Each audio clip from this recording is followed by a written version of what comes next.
मास्टरनी भाभी, रउआ तो आराम हो गइल, वॉशिंग मशीन खरीदा गइल, पार्टी दी पार्टी। हाँ हो, काहे ना दे पार्टी। ना ताड़ू, हमरे बिट्टू के पापा नु हमरा के हाथ से कपड़ा धो देखत रहले तो उनका बड़ा कष्ट होत रहल, वही से कहले हैं कि वॉशिंग मशीन गिन देतानी।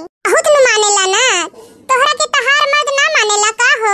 वॉशिंग मशीन तो नहीं खे गिनले ना, उ तो औरो लाके दे देला, कहला कि औरो फीचा। बताओ कैसन बाड़न। अरे ना ना, हमें थोड़े गरीब बनी ना, यही से उनके दिमाग में ना आवत होई। गरीब तब तो भगवान तोहरा लेखन गरीब सबके होके बनावस। कहा ना कि वॉशिंग मशीन गिने के ही आवे नहीं खे, ऐसन काहे कहत है कि ही आवे नहीं खे। हम हो अपने दुल्हा से कहब नो तो वो आज ले आके रख दी है। ज्यादा वॉशिंग मशीन वाली बनताड़ी रहुआ। जा जाना, वॉशिंग मशीन की गिने के कहबू ना तो थापी लेके गिन दी लोगन, कहीं कि यही वॉशिंग मशीन है, ला थापा। अच्छा, यही से 5 दिन से बुलावत रहली, वॉशिंग मशीन दिखा के हमार बेइज्जती करेला। जात हई, हम रउआ घरे अब आइबे न करब। जाना, के बुलावत तोहरा के अपने घरे। हेमसम तो हम बानी, बॉम्बे जाती अगर तो हीरोओ बन जाती। ढेर अपना के वॉशिंग मशीन वाली बुझताड़ी। क्या हुआ स्वीटहार्ट? हाँ, औरी कारवा नहीं चलते हमार बेइज्जती भइल बा। अरे हमरा चलते, हम का कहनी है? हाँ, रउआ चलते भइल बा, वॉशिंग मशीन काहे नहीं के खरीदत? कहीं गिर उड़ गइलू है का? माथा में चोट लग गइल बा का? अगर वाले के घर गई रहली, उनका की वॉशिंग मशीन खरीदा गइल बा तो हमरो के चाहिए वॉशिंग मशीन। अरे बगल वाली के हस्बैंड 1 लाख रुपया महीना कमाला, हमरा की 5000 पे ज्वाइनिंग भइल बा। खर्चा चल जात बा ना, खाना पीना हो जात बा ना, यह बहुत बड़का बात बा। वॉशिंग मशीन चाहिए, इनका फुटानी धइले बा। हम कुछ नहीं जानत हई, हमरा के वॉशिंग मशीन चाहिए तो चाहिए तो चाहिए ना, तो आज से कौनो काम ना करब। हमरा के वॉशिंग मशीन चाहिए तो चाहिए। तो का करी, अपन देह बेच के ले आई पैसा वॉशिंग मशीन ला। एको माई की पेंसिल मिलेला तो करा से तू इतना झगड़ा करेलू कि अगर हम जाइब कहे उसे की वॉशिंग मशीन खरीदा तो माई हमरा के ही पीटे लगी। तो का हो गइल, हमरा ला मार नहीं के खा सकत का? बस इतना प्यार करली रहुआ हमरा से। यही से कहली कि सास से ना लड़े के चाहिए, सास ससुर से लड़बू तो पैसा मिली, सेवा करे के पड़ला, ऐसे नहीं तब जाके पैसा मिलेला। ठीक बा जो हमरा से गलती सलती भइल अब हो गइल, फिर उहे कोनो दिमाग लगाई ना का करे के बा। देखा एको काम करा, कल माई के मिलने वाला बा पेंसिल, हमनी की एको काम करे की कल सुबह उठ के, कल ही सवेरे उठते ही एकदम चुपचाप रहिया, तू हूँ हम हूँ, जो माई की ना चाही वो करे की चाहिए हम लोग की। ऐसन माई चाहिए वैसे न रहल जाई, जो माई का ही वही करल जाई, ठीक बा। और ओकरा बाद जब माई खुश हो जाई तो माई से धीरे से हम कहब कि है माई तनी वॉशिंग मशीन खरीद दा, अपने पता होला तो माई मान जाई। ठीक बा ठीक बा, जैसे हम बोले हई वैसे करी है। ठीक बा। जय गणेश देवा, माता जति पार्वती पिता महादेवा। अरे इ 9 बजे उठे वाला आदमी आज 6 बजे कैसे उठ गई? ए मम्मी जी, हई आरती कर ली। हे भगवान, हमरा सास के लम्बा उम्र दी, हमरा उम्र लाग जाओ। आज सूरज पूरब के जगह से पश्चिम से कैसे उग गईला?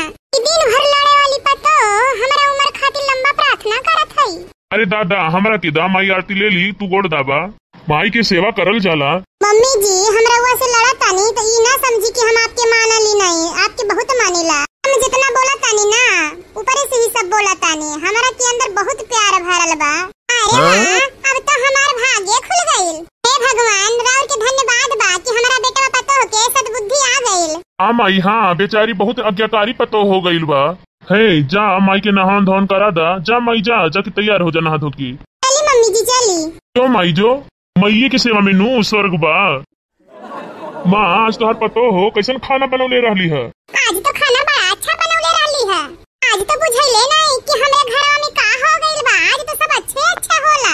सुबह उठ के पूजा पाठ कर लेली, अच्छे से खाना पानी भी बना देली और हमार सेवा भी करली। आज तो बुझाता कि हम स्वर्ग में बानी, स्वर्ग में। अब तोहरा पतो मेनू सद्बुद्धि आ गइल बा। माँ, तोहरा के पेंसिल आ गइल बा, पेंसिल उठावे ना जेबू बैंक में? हाँ, जाइब शाम के। ओहो, अब हम समझ ली, दाल में कुछ काला बा। अरे सारा सेवा हमारा पैसा लेखा होता है। अरे का भइल माई, उधरिया काहे मुहा घुमा लेली? आज के काहे अभी जाना, अभी जइबू ना सुबेरे तो जल्दी तोहरा के पेंसिलवा मिल जाई। आज के जइबू तो भीड़ रहला बहुत। हाँ मम्मी जी, अभी ये चल जाई। ठीक बा, ठीक हो जात हई।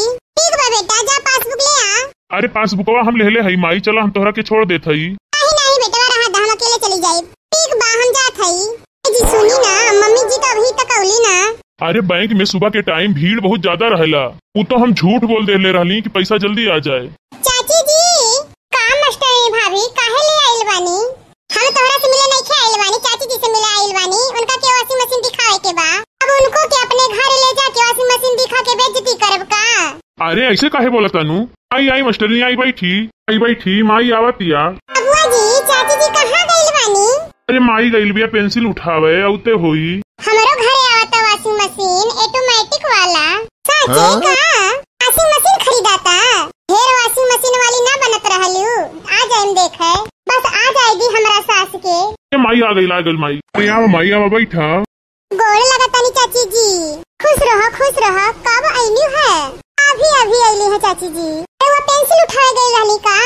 हाँ अभी गई रहली, बड़ा भीड़ रहल बैंक में। अरे अम्मा पेंसिल मिल गई नु? हाँ पेंसिल तो मिलिए गई बा। मम्मी जी एगो जरूरी बात करे के बा। कौन बात करे के बा? अरे माँ तोहरा के बहुत माने वाली ज्यादा पतो हो के कपड़ा खींचे में बहुत दिक्कत होता, तो तनी एगो वाशिंग मशीन गिन दाना।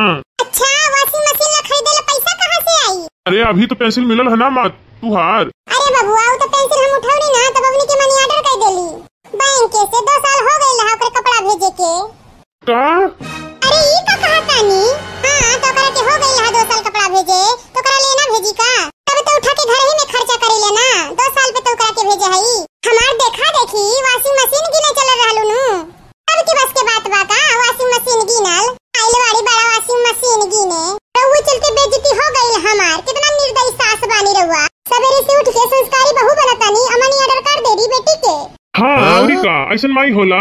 तू माई हो कि कसाई हो? सवेरे से उठ के हमनी काम बूत करतानी, पूजा पाठ करतानी, तार सेवा करतानी, कहेला कि वाशिंग मशीन खरीदा जाई तो तू जाके मनी ऑर्डर कर देलू दीदिया के।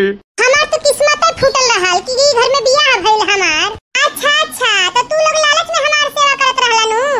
कैसन बच्चा लोग बड़ा हो?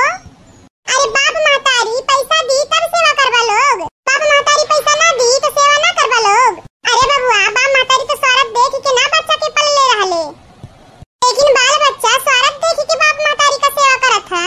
बाप महतारी पैसा देई तो सेवा होई और ना देई तो ना होई। जौना बाप महतारी लगे पैसा ना होई ओकर का होई? पैसा तो हम रखले बानी लेकिन हम तो झूठ बोल रहली।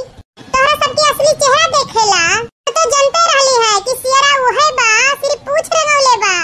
माँ हमरा के माफ कर दा, लालच में आ गई रहली माई। हमार गलत सोच हो गई रहल माई कि माई बाप के सेवा सिर्फ पैसा लग जाला। तो हम अपना से कमा के वाशिंग मशीन खरीदम माँ। हाँ मम्मी जी माफ कर दी। तू मास्टरनी के बहलौले फुसलौले में आ गईली है। उसे ना होई ऐसन गलती कहियो।